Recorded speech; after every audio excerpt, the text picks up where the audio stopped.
दोस्तों मैं हूं आदिल खान आजाद। आज है 14 दिसंबर 2024। आप देख रहे हैं आजाद बोल इंडिया पर मिडिल ईस्ट मॉर्निंग न्यूज। इस शो में आज आपको दिखाएंगे अचानक इराक पहुंचे अमेरिकी फॉरेन सेक्रेटरी, पीएम सुदानी से की मुलाकात। क्या ईरान को कमजोर करना चाह रहा है अमेरिका?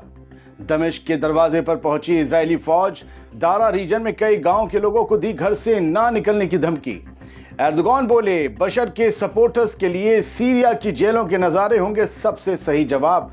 तुर्की के सदर पर लगा दमिश्क, अलेप्पो और इदलिब को कब्जाने का बयान देने का इल्जाम। और हमास ने पराग्वे को अपनी एम्बेसी जेरूसलम लाने पर लताड़ा। उधर नीदरलैंड्स की कोर्ट ने इजराइल को हथियार एक्सपोर्ट पर बैन लगाने का मामला किया खारिज।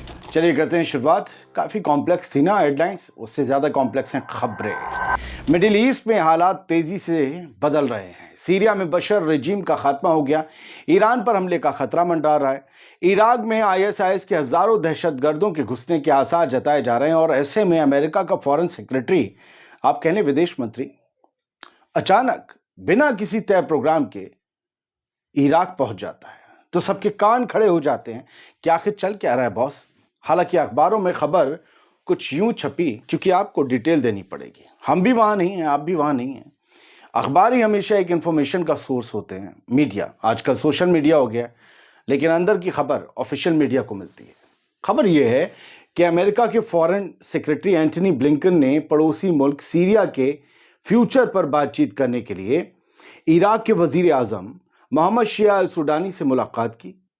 और इसके लिए वो फ्राइडे को अचानक अघोषित दौरे पर इराक पहुंच गए। उसका कोई डिक्लेरेशन पहले नहीं था इस विजिट का। एंटनी ब्लिंकन ने सीरिया के अपोजिशन फोर्सेस की बढ़त के चलते बशर अल असद की सरकार के तेजी से हुए खात्मे के मद्देनजर इस रीजन का दौरा शुरू किया है। ब्लिंकन ने बगदाद में मौजूद अमेरिकी एम्बेसी का दौरा किया और कहा कि उन्होंने सीरिया के हालात पर बातचीत करने के लिए इराक के पीएम सुदानी से बात की। असद को सत्ता से बेदखल किए जाने से कहा जा रहा है कि छप रहा है वेस्टर्न मीडिया में कि अमेरिका हैरान है, ऐसे जैसे अमेरिका को पहले पता नहीं था। और जो बाइडेन की जो मौजूदा एडमिनिस्ट्रेशन है वो जीत हासिल कर चुके बागियों से राब्ता कायम करने के लिए जूझ रहा है, बातचीत हो नहीं पा रही। अमेरिका बिना बात किए गुजारिश कर रहा है उन लोगों से कि एक ऐसी सरकार बनाइए आप लोग जो इस्लामवादी गुटों से दूर रहे और जिसमें सीरिया के अल्पसंख्यकों यानी कि माइनॉरिटीज को भी शामिल किया जाए, उन्हें दरकिनार न किया जाए। हालांकि यही अमेरिका इजराइल से नहीं कह रहा कि वो सीरिया की जमीनों से दूर रहे, उधर कह रहा है कि इस्लामिक ग्रुप से दूर रहे। और वो इजराइल से नहीं कह रहा कि अपनी सरकार से बेन गुवेर और स्मोट्रिच जैसे कट्टरपंथियों और उग्रवादियों को निकाल फेंके, जैसे कि सीरिया के फ्रंट से कह रहा है ना। चलते हैं, खबर पढ़ते हैं। इराक से रिलेटेड दूसरी खबर समझ लीजिए। पीएमएफ जो है ना वहां का, पॉपुलर मोबिलाइजेशन फोर्सेस, मेरी समझ में, आपकी समझ में कुछ भी हो, मेरी समझ में ये वहां की आईआरजीसी जैसे हैं। ये पॉपुलर मोबिलाइजेशन फोर्सेस जो है ये मिलिट्री गुट है, हथियारबंद गुट है। और इसकी रिपोर्टिंग ये सीधे आर्म फोर्सेस से इराक की कनेक्ट है और इनकी सीधी रिपोर्टिंग प्रधानमंत्री को है। इनके जो देख रेख है वो वहां के राष्ट्रपति के उसमें होती है, जितना मैं समझ पाया। इराक उनके पीएमएफ के, पॉपुलर मोबिलाइजेशन फ्रंट के या फोर्सेस के जो चीफ हैं, उन्होंने कहा है कि इराक हर सिनेरियो के लिए तैयार है। अगर कोई कह रहा है कि 11,000 आईएसआईएस के लड़ाके हमारे आएंगे, हम तैयार हैं। अगर कोई ये कह रहा है कि वो हमारे एयर स्पेस से घुसकर ईरान पर हमला कर देगा, तो हम निपटने के लिए तैयार हैं। Iraq preparing for all field scenarios एमिड Syria events. अब इन सब के पीछे जो बैकड्रॉप में है वो है तो सीरिया, लेकिन कहानी इससे आगे चल रही है।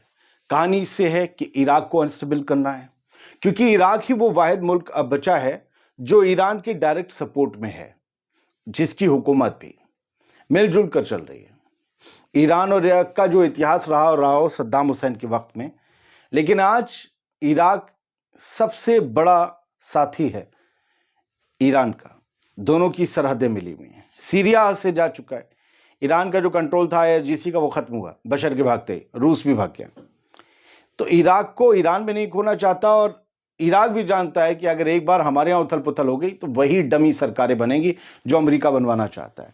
तो हेड जो है पॉपुलर मोबिलाइजेशन फ्रंट के, انہوں نے کہا ہے کہ ہم ہر طریقے کی دقت، ہر طریقے کی مشکل اور ہر طریقے کے حملے کا سامنا کرنے کے لیے تیار ہیں۔ ان کا نام ہے فلح الفیاد، اور انہوں نے کہا ہے کہ دیکھا جائے گا، لیکن ہم یہ ضرور وارننگ دیتے ہیں اپنے تمام پڑوسی ممالک کو کہ 2014 والا سینیریو یاد رکھیں، وہ جب پورے مڈل ایسٹ میں اتھل پتھل ہو رہی تھی، یاد رکھیں کہ اس دوران کیا ہو رہا تھا، اس سے بچیں، ویسٹ کا نوالا بننے سے بچیں۔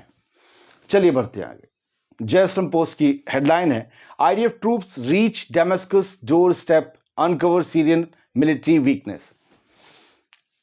آئی ڈی ایف کے فوجی دمشق کے دروازے تک پہنچ گئے ہیں، اتنا قریب پہنچ گئے ہیں، اور اب انہوں نے پہلی بار آفیشلی یہ کہا ہے کہ پیچھے جو ہے وہ 10 کلومیٹر دور سرحد ہے، اسرائیل کی ہماری قبضے والی سرحد ہے، اور 20 کلومیٹر دمشق ہے۔ یعنی اب یہ کہیں اس بالکل فائنل پوائنٹ پر پہنچے ہیں کہ ہم دروازے پر پہنچ گئے۔ لوگ کہیں گے 15-20 کلومیٹر تو پرسوں ہی تھے۔ یہ ان کا آفیشیل اعلان ہے سر، اور یہ انہوں نے کہا ہے کہ سیرین ملٹری کی ویکنیس ہم نے انکور کر دی، کھول کر رکھ دی، اور ہمارے سامنے بھی کھل گئی ہے کہ کوئی ہے ہی نہیں ہمیں روکنے والا، کوئی ہے نہیں ہمارا کنفرنٹیشن کرنے والا، ہم سے مقابلہ کرنے والا، ہمیں روکنے والا، ہمیں اڑکانے والا۔ ہم جہاں چاہ رہے ہیں وہاں جا رہے ہیں۔ اسی سے ریلیٹڈ المیادین کی ہیڈ لائن دیکھیے، اسرائیل کی ڈیفنس فورس نے کنیترا کنٹری سائڈ، کنیترا جو ہے وہ کنیترا ریجن سیریا اور قبضے والے اسرائیل کے جو علاقے ہیں اس کی سرحد پر ہے، کیونکہ سیریا کا بھی علاقہ اسرائیل کے پاس ہے، تو کنیترا کی ریجن کے کئی علاقوں میں انہوں نے جو ہے گھسپیٹ کی ہے IDF نے، اور دارا جو ریجن ہے، دارا کے کئی گاؤں میں جا کر وہاں کے باشندوں کو، سیرین سٹیزنز کو، سیریا کے علاقے میں جا کر وارننگ دی ہے انہوں نے کہ گھروں سے مت نکلنا۔ اب گھروں سے نہیں نکلیں گے تو کام کاج کیسے کریں گے؟ وہاں کوئی ہیرے کے بزنس تو چل نہیں رہے ہیں، نہ کسی کے پاس 15 لاکھ آ رہے ہیں کہ اسی کے سارے بیٹھ کے کھا لیں گے۔ وہاں تو روز کنواں کھودنا ہے، روز پانی پینا، اور گاؤں کی لائف کیسی ہوتی ہے؟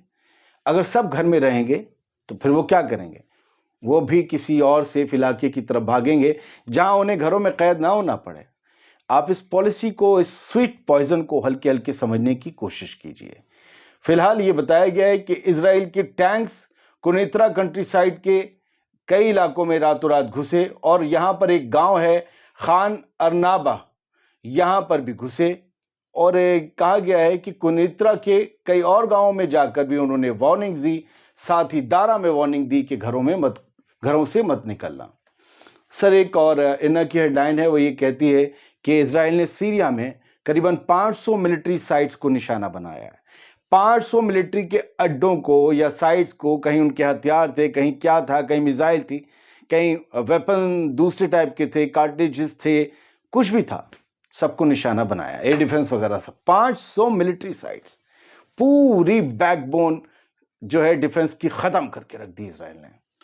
بڑھتے آگے، یہ رجب طیب ایردوان ہیں، ترکی کے صدر۔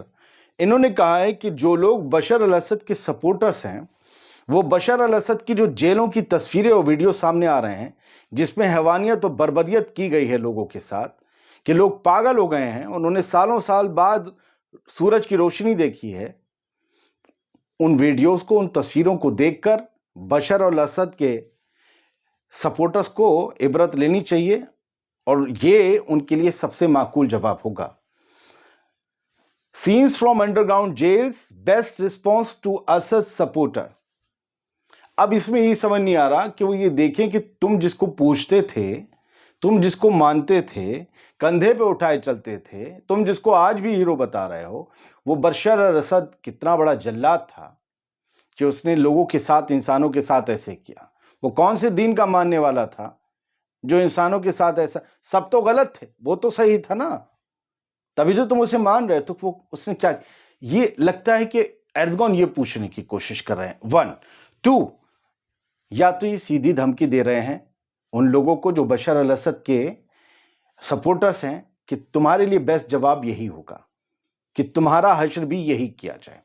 اب پتہ نہیں، کیونکہ اگلا ایک ویڈیو راتوں رات وائرل ہوا 13 اور 14 کی رات میں، 13-14 دسمبر کو، کہ انہوں نے جو ہے وہ ایک جگہ خطاب کیا، رجب طیب ایردوان نے بھاشن دے رہے تھے، بولے بھائی پبلکلی جو ہے انہوں نے ایک طریقے سے سیریا کے علاقوں کو قبضانے کا دعویٰ کیا ہے۔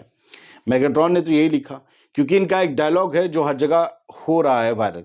इन्होंने बोला, वो शहर जिन्हें हम अलेप्पो, इदलिब और डेमस्कस कहते हैं, रक्का कहते हैं, ये चारों शहर सीरिया के हैं, वो कहते हैं कि जल्द ही हमारे रीजन बन जाएंगे, जिनका जैसे एंतेप, हाथे और उर्फा।